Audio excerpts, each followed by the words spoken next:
so touched being here. I'm a girl from the Bronx. And to be welcomed here in this state, all of us together, seeing our common cause, this is what this country is all about. Don't let them trick us into thinking we are enemies. Don't let them trick us into thinking we can be separated into rural and urban, black and white and Latino. We are one. And we make these demands because we do have power in this moment. All of us do. Everyday people do.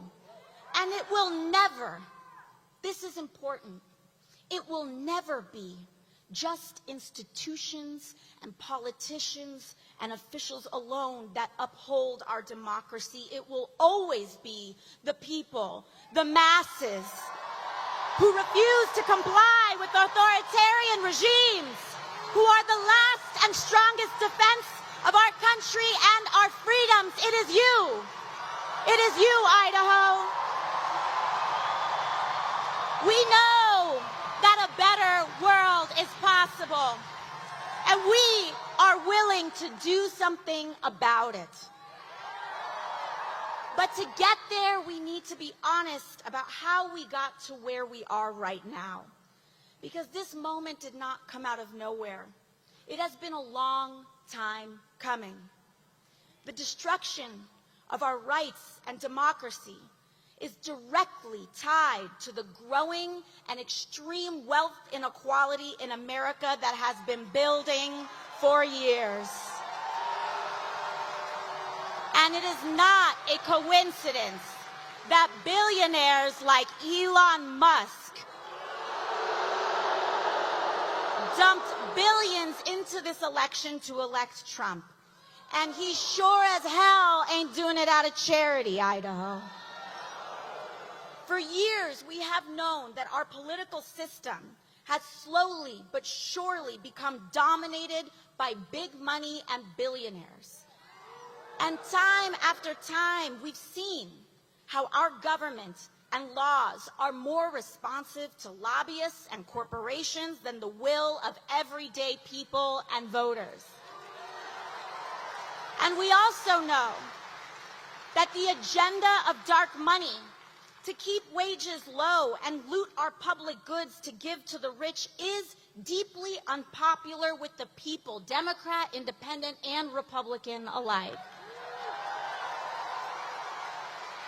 But just look at what Republicans have been quietly doing in Congress, voting to advance cuts on hundreds of billions of dollars from Medicaid and veterans benefits,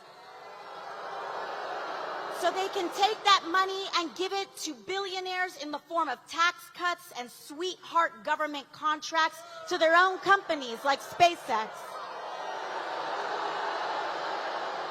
And I'll tell you, I've seen Mike Johnson, the Speaker of the House, talking about Medicaid. First of all, Medicaid, I want you all to know, Medicaid is one of the most efficient government programs with the least amount of waste. Only 2% of people on Medicaid are able-bodied and looking for a job. Only 2%.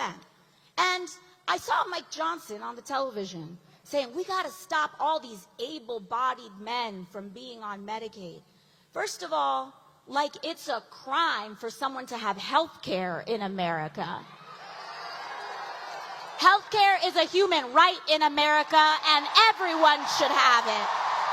Everyone should see a doctor. We must end the indignity of not being able to afford medicine, a doctor's appointment, being able to take care of one another. But that aside, we must know that these cuts are exactly how they are trying to loot. It's not about waste. It's about what they're trying to give to the billionaires who pay them. And you know who voted? You know who from Idaho voted to gut Medicaid for everybody, by the way?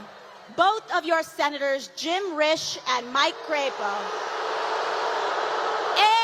Your House members, Russ Fulcher and Mike Simpson.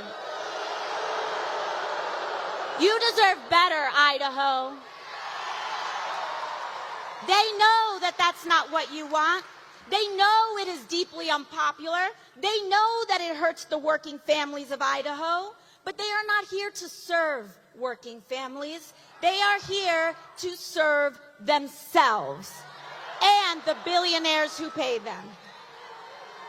And they know that the only chance they have to get away with such an unpopular and hurtful agenda is to stoke deep divisions along race, identity, and culture to keep us fighting and distracted. It's not going to work anymore. But this has been the big money playbook, not just now, but it's been their playbook for decades. And that is why Donald Trump is not an aberration. He is the logical, inevitable conclusion of an American political system dominated by corporate and dark money. And if we are to defeat him, we must defeat the system that created him. America, we are at a crossroads. We can either have extreme wealth inequality with the toxic division and corruption that it requires to survive, or we can have a fair economy for working people along with the democracy and the freedoms that uphold it.